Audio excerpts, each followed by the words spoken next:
প্রিয় শিক্ষার্থী, তোমরা ইতিমধ্যে যে আমাদের যে আগের ক্লাসগুলো করেছ, তো আমরা তোমাদের এখন উচ্চতর গণিতের প্রথম পত্রের আমরা ক্যালকুলাস নিয়ে আলোচনা করব। ক্যালকুলাসের মধ্যে আসলে দুটো বিষয় রয়েছে, একটা হচ্ছে অন্তরীকরণ, আরটা হচ্ছে সমাকলন। তো আমরা এই যে অন্তরীকরণ এবং সমাকলনটা আমরা দুইটা পার্টে বিভক্ত। তো ইতিমধ্যে আমরা সবার আগে অন্তরীকরণ নিয়ে তোমাদের সাথে আলোচনা করব।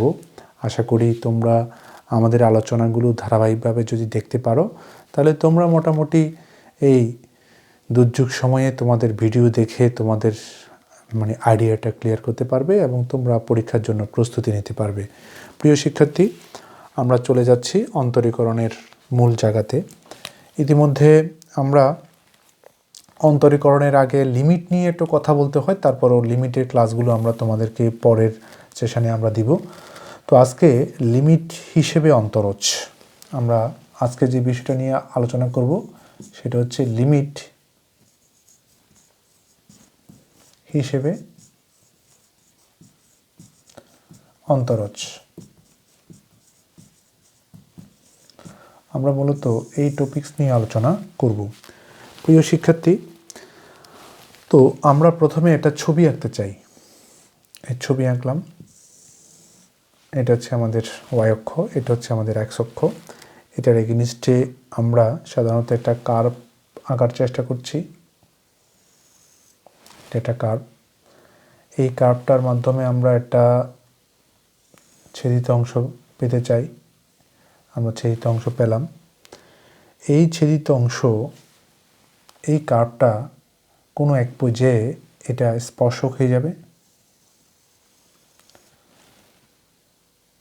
আমাদের ফ্রি হ্যান্ডে আঁকতে হচ্ছে বলে আমাদের একটু অসুবিধা হচ্ছে।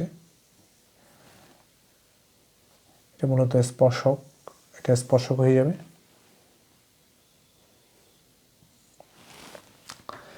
তো আমাদের এই পয়েন্টটাকে আমরা পি বলবো, আর এই পয়েন্টটাকে আমরা কিউ বলবো। এখান থেকে আমরা লম্ব টানবো। এই হলো আমাদের একটা বিষয়। এই পয়েন্টটাকে আমরা এক্স ওয়াই বলবো, আর এই পয়েন্টটাকে আমরা x plus del x y plus del y হিসেবে আমরা নামকরণ করলাম। তাহলে আমাদের যেই কার্ভ আছে সেটা মূলত মনে করি y equal to function of x, এটা এক নং কার্ভ। তাহলে আমাদের এই যে ইকুয়েশনটা, এই যে কার্ভ আছে, এই কার্ভের ইকুয়েশনকে আমি y equal to function of x দিয়ে আমরা ডিফাইন করলাম। তো সেখানে এই এক্স এবং ওয়াই ভুজ কুটি দিয়ে এই রেখাটি স্যাটিসফাইড হয়েছে বা সিদ্ধ হয়েছে। তো এই কার্ভ যদি আমার এই বিন্দু দিয়ে পাস করে, তাহলে এই বিন্দুর স্থানাঙ্ক দিয়েও এটা সিদ্ধ হবে। তাহলে সেখানে আমরা কত পাবো? সেখানে আমরা পাবো y plus del y equal to function of x plus del x. এই হচ্ছে আমাদের এক নং ইকুয়েশন থেকে আমরা দুই নং ইকুয়েশন পাবো। তো সর্বোপরি এখান থেকে আমরা বিয়োগ করব, দুই নং থেকে এক নং আমরা বিয়োগ করব। বিয়োগ করার প্রেক্ষিতে আমরা কি পাবো? এটা চলে যাবে। তাহলে সেখান থেকে পাবো del y equal to function of x plus del x minus function of x. প্রিয় শিক্ষার্থী, তোমরা নিশ্চয়ই বুঝতে পারছো আমরা আসলে এই সাউন্ড এবং বোর্ডের লেখা বোঝা যাচ্ছে কিনা একটু চেক করলাম। তো আশা করি বোঝা যাচ্ছে, তোমরা নিশ্চয়ই বুঝতে পারছো। আমরা লিখছিলাম যেই আইটেমটা। এখন আমরা কি করব? এখন আমরা উভয় পক্ষে আমরা ডেল এক্স দ্বারা ভাগ করে দেব। ডেল ওয়াই আছে, এখানে ডেল এক্স দ্বারা ভাগ করলাম। এখানেও আমাকে ভাগ করতে হবে function of x plus del x minus function of x. সেখান থেকে আমরা ডেল এক্স দিয়ে ভাগ করে দিলাম। এবার আমরা উভয় পক্ষে আমরা লিমিটটাকে কি করব? ইন করব। দুপাশে আমরা লিমিট দিব। লিমিট কি? আমরা দিব limit del x tends to zero, del x এর মান শূন্যের কাছাকাছি, এটার অর্থ হচ্ছে ডেল এক্স এর মান শূন্য নয় কিন্তু শূন্যর কাছাকাছি, তাই দুপাশে দুটি আমরা লিমিট প্রদান করলাম, লিমিট বসালাম x plus del x minus function of x, এটা হচ্ছে ডেল এক্স। এই যে আমরা বিষয়টা পেলাম, তো এই পুরা বিষয়টাকে ডি ওয়াই ডিএক্স যেটাকে আমরা বলি, এটাকে আমরা বলতে পারবো ডিওয়াই ডিএক্স দিয়ে। এই পুরো জিনিসটাকে লিমিট না লিখে আমরা, এটা একটা সিম্বলিক বিষয়, ডিওয়াই ডিএক্স, এটা পড়তে হবে ddx of y equal to হচ্ছে limit del x tends to 0, সেখান থেকে কত হবে function of x plus del x minus function of x, এটা হচ্ছে ডেল এক্স। এই হচ্ছে আমাদের বিষয়। প্রিয় শিক্ষার্থী, তোমরা নিশ্চয়ই দেখতে পাচ্ছ আমাদের পিছনের নিচের লেখাগুলো কি হচ্ছে একটু দেখি। নিচের লেখাগুলোকে দেখতে হলে আমাদেরকে আর একটু এই সিস্টেমে আসতে হবে। দেখো, আমরা ভিডিওকে একটু অ্যাঙ্গেল করে তোমাদেরকে দেখানোর চেষ্টা করছি। আসলে ভিডিও করার জন্য আসলে আমরা ভিডিও ম্যান রাখার সুযোগ পাইনি, কারণ মাঝরাতে করতে হচ্ছে আমাদের এই ভিডিওগুলো তোমাদের জন্য, কারণ দিনের মধ্যে ক্যাম্পিং থাকে, সাউন্ড চারদিকে, ভায়োলেন্স সব মিলে খুব খারাপ অবস্থা। তো আমরা চেষ্টা করছি তোমাদেরকে আমাদের যেই বোর্ডের যে ক্যাপচার আছে এটা নিয়ে একটু আমরা দেখার চেষ্টা করছি ঠিকভাবে, যাতে তোমরা দেখতে পারো।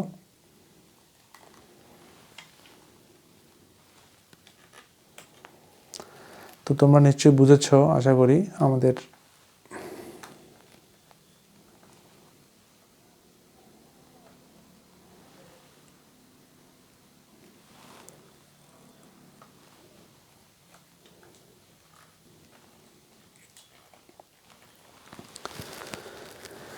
ক্যাপচার হলো, আমরা এখন বুঝতে পারলাম এটাকে ডিওয়াই বাই ডিএক্স বলা হয়। এই এখন আমরা আমরা এখানে একটা বিষয় বলতে পারি যে এক্সের সাপেক্ষে এত এর অন্তরজ বলা হয়। এই যে আমরা এটা লিখলাম, এটাকে আমরা বলতে পারি এক্সের সাপেক্ষে ওয়াই এর অন্তরজ, এটাকে আমরা বলতে পারি এক্সের সাপেক্ষে ওয়াই এর অন্তরজ। আরও একটা কথা বলা যাবে, সেটা হচ্ছে এটাকে এই বিষয়টাকে আমরা এভাবে লিখতে পারি, এক্সের সাপেক্ষে একবার অন্তরীকরণ, ওয়াইকে এক্সের সাপেক্ষে একবার অন্তরীকরণ, এটাকে এভাবেও আমরা বলতে পারি। আরও বিভিন্ন রূপ আছে, সেই রূপগুলোকে আমরা বলতে পারি এভাবে, এটা বলা যাবে, বা এভাবেও বলা যাবে D x of function of x, এটা বলা যাবে। আবার আমরা এটাকে এভাবে বলতে পারি, বা একই জিনিস, এটা যে জিনিস এটা যে একই জিনিস, এটাকে আমরা এভাবে বলতে পারি যে y1,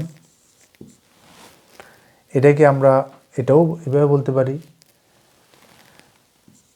বা বড় হাতের ডি দিয়ে ফাংশন অফ এক্স ডেরিভেটিভ এভাবে বলতে পারি।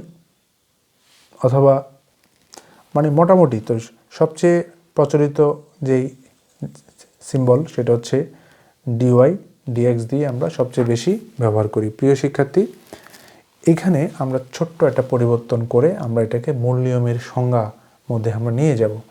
তোমরা দেখো, এখানে এই পয়েন্টটা যখন কমতে এটা কিন্তু ডেল এক্স, আমাদের ডেল এক্সের মান যখন শূন্য টেস্ট হয়ে যাবে, তাহলে আমাদের এই ছেদিত অংশটা ঢাল হয়ে যাবে। ঢাল হইলে তাহলে আমরা এটার একটা রেখা পেয়ে যাব। তো দেখো, এই রেখাটার কিন্তু একটা ঢাল আছে, এখানে একটা অ্যাঙ্গেল আছে, সেই অ্যাঙ্গেলের ট্যানজেন্ট হচ্ছে ঢাল। তো এই দুইটা পয়েন্ট দেওয়া থাকলে এই দুইটা পয়েন্টের পুটিদ্বয়ের অন্তর ডিভাইড বাই ভুজদ্বয়ের অন্তর, সেখান থেকেও আমরা এটা ঢাল বের করতে পারি। তাহলে এই রেখার ঢালটা আর এই যখন স্পর্শ করবে এই রেখার ঢালটা, তখন একই সিস্টেমের মধ্যে আমরা নিয়ে আসতে পারি, তাহলে এই ছেদিত অংশটা তখন স্পর্শক হয়ে যাবে। তো স্পর্শক পয়েন্টের ঢাল হবে আমাদের এই পয়েন্টটা, এবং সেখানে আমরা যে কথা বলতে পারি স্পর্শকের ঢাল হবে এখানে যে বক্ররেখা আছে সেই বক্ররেখা এই পয়েন্টের ঢাল এবং এই পয়েন্টের ঢাল কিন্তু ভিন্নভাবে সেই আসতেছে। তো সেখান থেকে আমরা বলতে পারি এটা আসলে মূলত ঢাল, এটা মূলত ঢাল।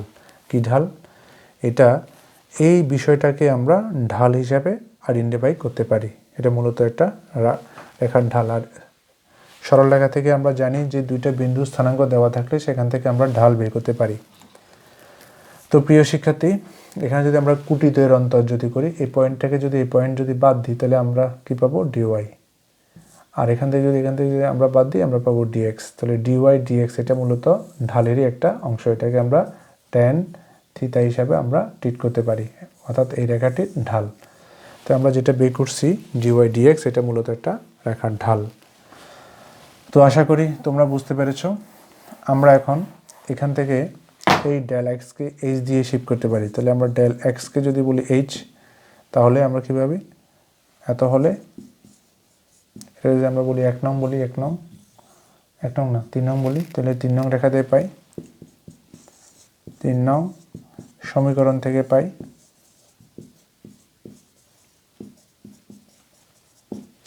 তাহলে কি হবে? 3 নং সমীকরণ থেকে আমরা পাবো ডিওয়াই ডিএক্স অথবা ডিডিএক্স অফ ওয়াই, এটা বলা যাবে। লিমিট ডেল এক্স না বলে আমরা বলবো h tends to 0 function of x plus H minus function of x into H. এটা দিয়ে আমরা প্রচুর কাজ করব। তোমাদের কিন্তু তোমাদের যে পরীক্ষা 2021 সালের পরীক্ষার্থীরা যারা আছো, 2021 সালের পরীক্ষার্থী যারা আছো তোমাদের কিন্তু এই মূল নিয়ম থেকে একটা অঙ্ক আসবে বলে আমাদের সিলেবাস দেখে মনে হয়েছে। গতকালকে সিলেবাসটা বেরিয়েছে, আমরা প্রিন্ট করেছি। সেখানে অন্তরজের বিষয়টা আছে এবং লিমিট হিসেবে অন্তরজের ব্যাখ্যাও আছে। তো আমরা আশা করি আমরা এটা দিয়ে আমাদের যেই যে অন্তরীকরণের যে সূত্রগুলো আছে সেই সূত্রগুলো প্রমাণ করব। এগুলো মূল নিয়মের প্রমাণগুলো আমরা আজকে দেখাবো। চলো আমরা সেই জায়গায় চলে যাই। প্রিয় শিক্ষার্থীরা, তোমাদের যেই সিলেবাস দেওয়া হয়েছে সেই সিলেবাস তোমরা অনেকেই মোবাইলে পিডিএফ হিসেবে রেখেছো। তবে তোমাদের প্রতি আমার একটা রিকোয়েস্ট হবে, তোমরা একেবারে প্রিন্ট করে হার্ড কপি বের করে সেই হার্ড কপি অনুসারে তোমরা পড়াশোনা করবে।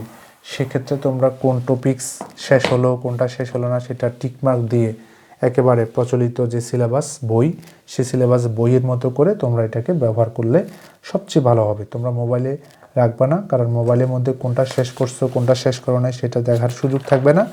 এটাই হচ্ছে তোমাদের প্রতি আমার অনুরোধ।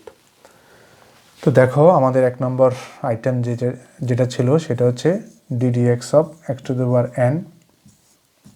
এটাকে আমরা পেয়েছিলাম n into x to the power n minus 1, তাই না? এখন এটাকে আমরা মূল নিয়মে এটা আমরা দেখাবো তোমাদেরকে। তাহলে প্রশ্নটা এরকম হবে যে এত এর মূল নিয়মে অন্তরজ নির্ণয় করো। এত এর মূল নিয়মে অন্তরজ নির্ণয় করো। প্রিয় শিক্ষার্থীরা, এই হলো তোমাদের প্রশ্ন। তো এই প্রশ্নের অ্যান্সারের মধ্যে আমরা কিভাবে যাব?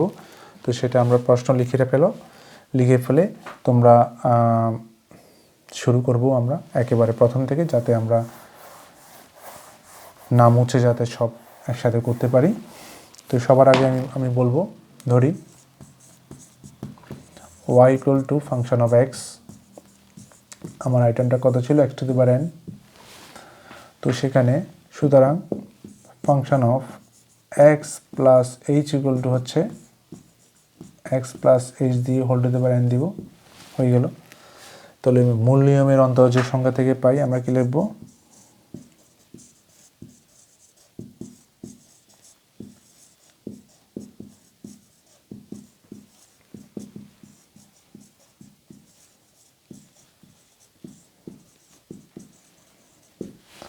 তো সেখানে আমরা পেয়েছিলাম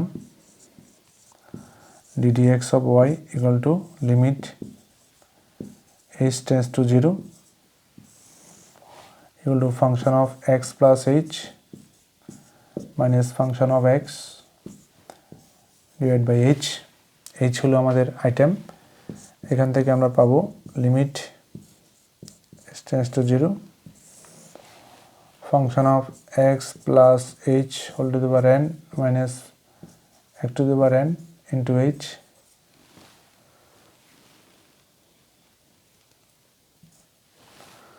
তো সেখান থেকে আমরা যেটা বলতে পারছি লিমিট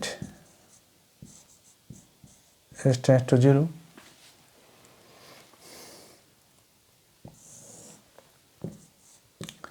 x কাউন্ট নিব 1 plus h by x whole to the power n minus x to the power n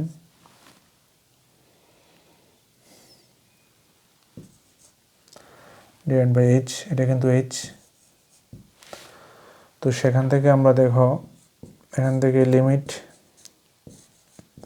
x tends to 0 1 by h কীভাবে রাখতে পারি, এখানে কিন্তু x to the power n আছে। দেখো দুই জায়গা থেকে আমরা x to the power n, এটা x to the power n এখানে হবে, x to the power n এখানে হবে, দুই জায়গায় এখানে একটা x to the power n আছে, তাহলে x to the power n কে কমন নিব। কমন নিলে এখানে থাকবে 1 plus h by x whole to the power n into 1।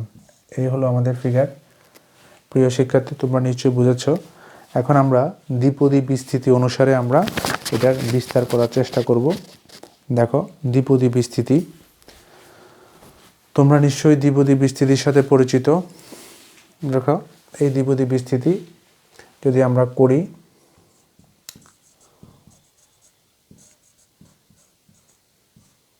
One by h x to the power n, এটা যদি আমরা বিস্তৃতি করি এটা হবে এরকম 1 প্লাস n ইন্টু এক্স, এক্সের জায়গার মধ্যে h বাই এক্স আছে তাই h বাই এক্স দেবো, plus n into n minus 1 into factorial 2 factorial. অনেক শিক্ষার্থী আছো যারা প্রথম বর্ষের, ওরা হয়তো ফ্যাক্টোরিয়াল 2 নিয়ে তোমাদের কনফিউশন আছে। ফ্যাক্টোরিয়াল 2টা কি সেটা নিয়ে আমরা একটু পরে আলোচনা করছি। তো সেখানে এটা ফ্যাক্টোরিয়াল 2 হলে এখানে হবে এক্স স্কোয়ার হবে, এক্স স্কোয়ার হবে এরকম যে h by x whole square হবে plus dot dot dot dot dot dot দিব, এটা শেষ হবে। এরপর এই মাইনাস 1টা আমরা এখানে দিব, এখান থেকে এখানে আমরা শেষ করতে পারবো। তো দেখো এটা কিন্তু একটা চলমান একটা বিস্তৃতি, দ্বিপদী বিস্তৃতি, যেটা তোমরা আগে থেকে জানো।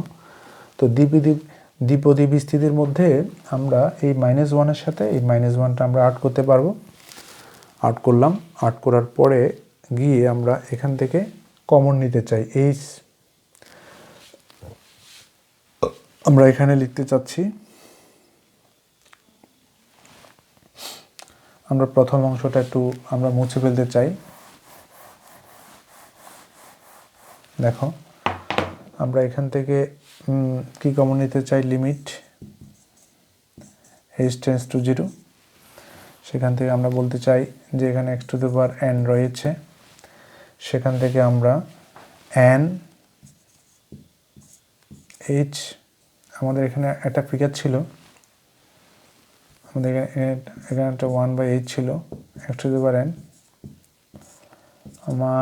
আমরা যেটা কমন নিব সেটা হচ্ছে n h x কমন নিব, n h x, প্রত্যেকটা ফিগারের মধ্যে n h থাকবে। তাহলে সেখানে এখানে এই পয়েন্টটা থাকবে 1, এই পয়েন্টটাতে থাকবে n মাইনাস 1, এখানে nটা কমন চলে গেছে, 2 ফ্যাক্টোরিয়াল হবে, আর এখানে হবে h বাই x প্লাস এখানে হবে n minus 1 into n minus 2 into 3 factorial, এখানে হবে h by x whole square plus আমরা বলতে পারি h এর উচ্চঘাত সম্বলিত পদসমূহ। এখানে কি লিখব, h এর উচ্চঘাত সম্বলিত পদসমূহ,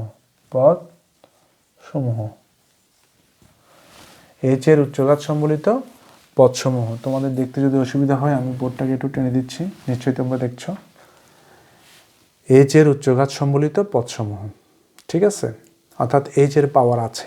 তো আমি এখন লিমিট অ্যাপ্লাই করতে চাই। দেখো এখানে h ছিল, এখানে h, এটার সাথে এটার ক্যান্সেল হয়ে যাবে।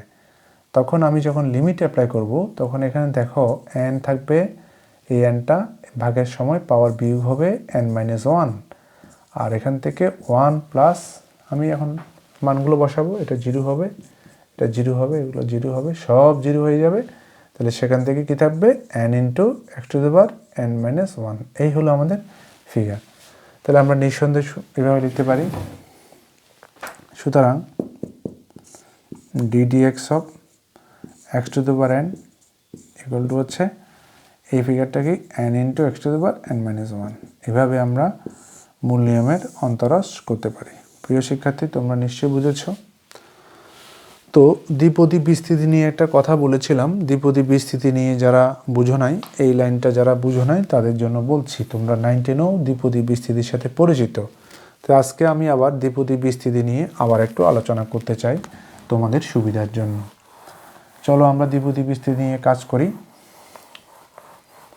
দ্বিপদী বিস্তৃতিটা কেমন ছিল সেটা নিয়ে তোমাদেরকে একটা গল্প শোনাই।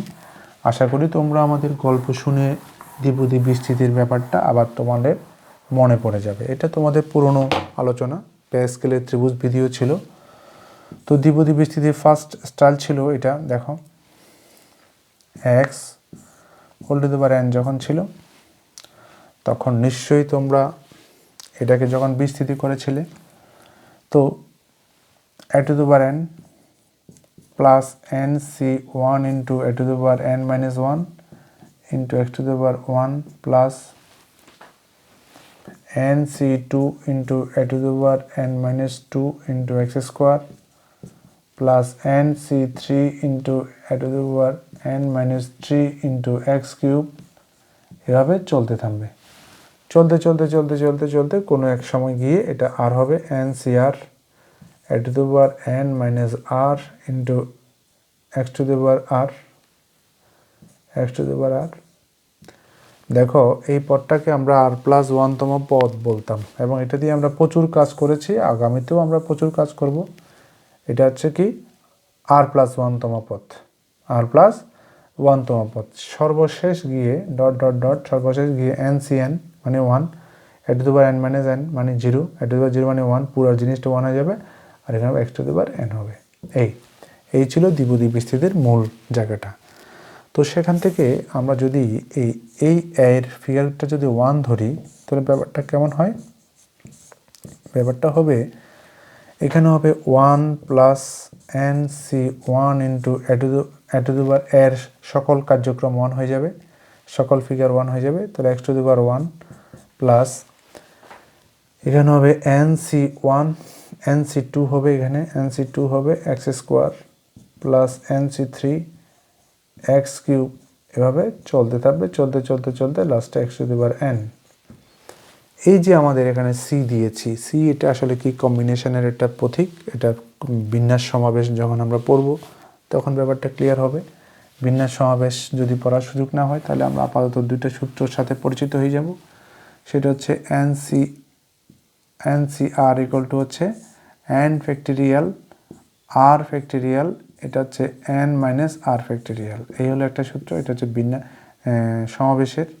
আর বিন্যাসের হচ্ছে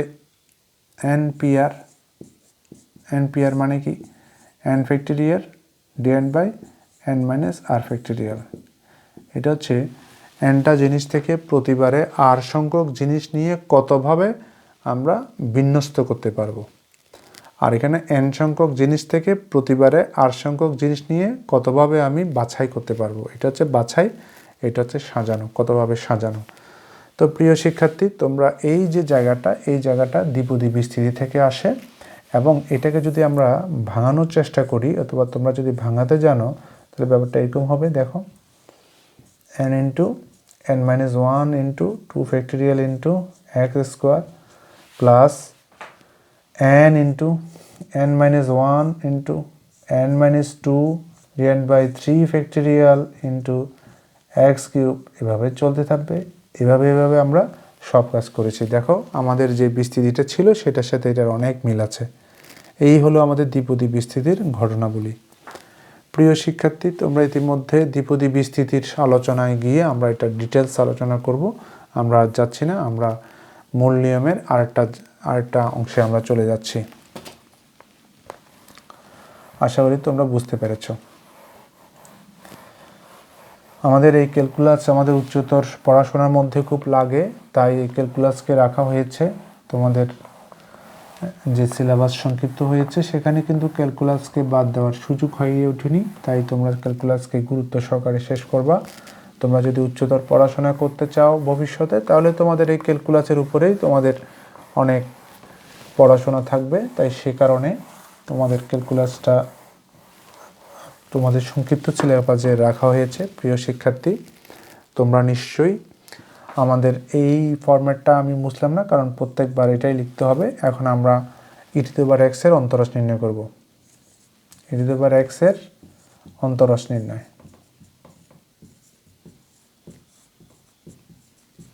সেটা কেমন? মূল নিয়মে।